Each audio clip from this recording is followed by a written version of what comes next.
حقیقت بات ہے کہ اگلے لوگ بھی یہی کچھ کرتے تھے. ان سے بہتر فارم میں ڈیوڈ کاپرفیلڈ کر لیتا ہے. اس نے تو میرے بھائی 90s میں اسٹیچو آف لبرٹی غائب کر دیا تھا ایلوژن کی وجہ سے. وہ تو بعد میں اس نے بتایا کہ میں نے کیا کیا. اچھا وہ بھی نہیں کہتا میں نے جادو کیا. وہ اس کی ویڈیوز رکھی ہیں. دیوار چین میں ایک طرف سے داخل ہوتا ہے, دوسری طرف سے نکل جاتا ہے, پورا بوئنگ جہاز غائب کر دیتا ہے, ٹرین غائب کر دیتا ہے, ایک بندے کے 2 ٹکڑے کر کے جوڑ دیتا ہے, ہوا میں اڑتا ہے, پانی پہ چلتا ہے, سب کچھ ایلوژن کیمرے کا کمال کرتا ہے. وہ اس کی میکنگ بھی رکھی ہوئی ہے یوٹیوب پہ کہ وہ کس طریقے سے کیا. ٹھیک ہے. حق خطیب صاحب کی میکنگ رہتی تھی, وہ اقرار صاحب نے رکھ لی, اللہ تعالیٰ کو جزائے خیر دے, انہوں نے بتا دیا کہ یہ میکنگ ہوتی ہے. ٹھیک ہے.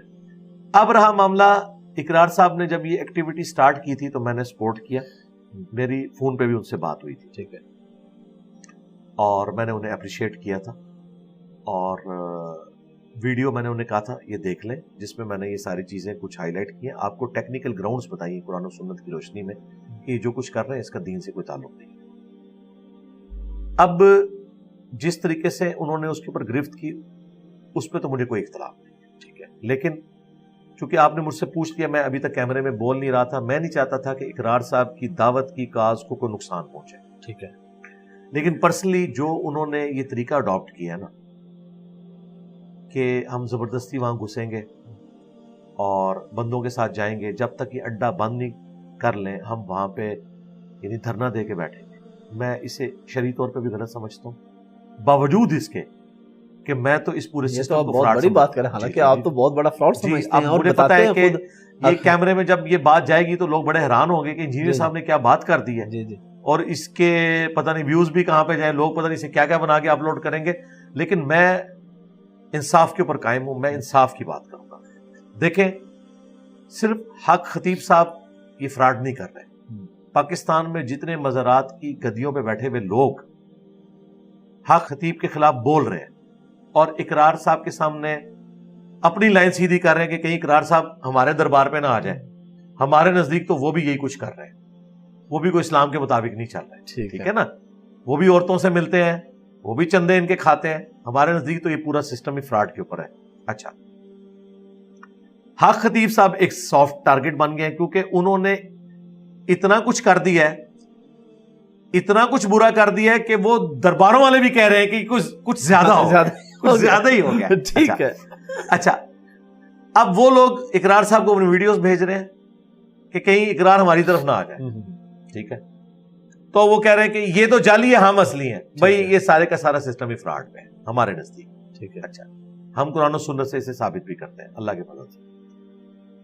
ظاہر ہے یہ ملک بنانا ریپبلک نہیں ہے, یہاں آپ نے قانوناً معاملات کو لے کے چلنا ہے. میں اکیلا بندہ تھا, خادم رضوی صاحب کی زندگی میں ان کے دھرنوں کی مخالفت کرتا تھا, کاز کی مخالفت نہیں. اگرچہ میں ان کی کاز کو ادھورا سمجھتا ہوں, وہ اینٹی قادیانی تھی.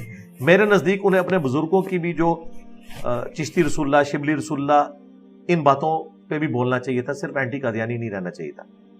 اس کے باوجود ان کے دھرنوں کی میں نے مخالفت کی اس حوالے سے کہ ٹریفک جام کرنا, بچے سکول نہ جا سکیں, مریض ہاسپٹل نہ جا سکیں, قانون کو ہاتھ میں لینا, پولیس والوں کے اوپر شیلنگ اس طریقے سے کرنا اور ان کے اوپر ڈنڈے برسانا. میں قانون کی حکمرانی کا قائل ہوں. ایکسٹرا جوڈیشل ایکٹیویٹی کوئی مذہبی ادارہ کرے, ریاستی ادارہ کرے, میں اس کے خلاف ہوں ہمیشہ سے. پاکستان ایک آئین کے تحت ملک چل رہا ہے. خود اقرار الحسن صاحب کہہ رہے ہیں کہ یہ ایف آئی آر ان پہ ہو چکی ہے. ایف آئی آرز کی سنوائی نہیں ہو رہی تو کورٹ میں جائے, بجائے یہ کہ آپ کہیں کہ میں تمہارے یہاں پہ دھرنا دوں گا اور یہ بند کرا کے اٹھوں گا.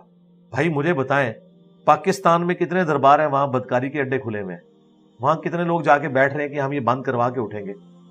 اقرار صاحب کراچی سے آئے نا, انہوں نے خود ایکسپوز کیا عبداللہ شاہ غازی کے مزار پہ کیا کچھ ہو رہا ہے. جی کیا وہاں انہوں نے کہا کہ جب تک یہاں ہیروین چرس بکنا بند نہیں ہوتی میں یہاں سے نہیں اٹھوں گا. لاہور داتا دربار کے اوپر عرس کے دنوں میں بدکاری تک والے معاملات ہوتے ہیں. مجھ سے زیادہ کون جانتا ہے, میں کتنے سال جیلم سے جاتا رہا ہوں.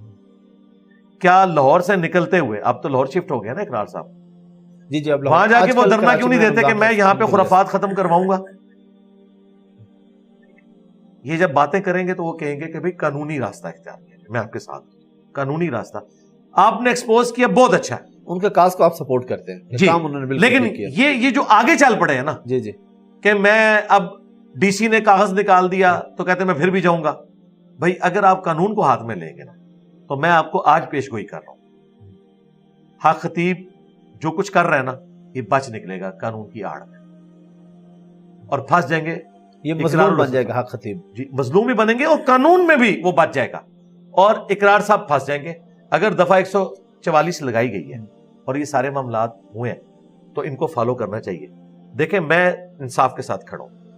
میں اگر یہ کہتا تھا نا ہماری اکیڈمی کے باہر کوئی تماشا نہیں لگا سکتا جب تک کہ میں الاؤ نہ کروں کسی عالم کو کہ وہ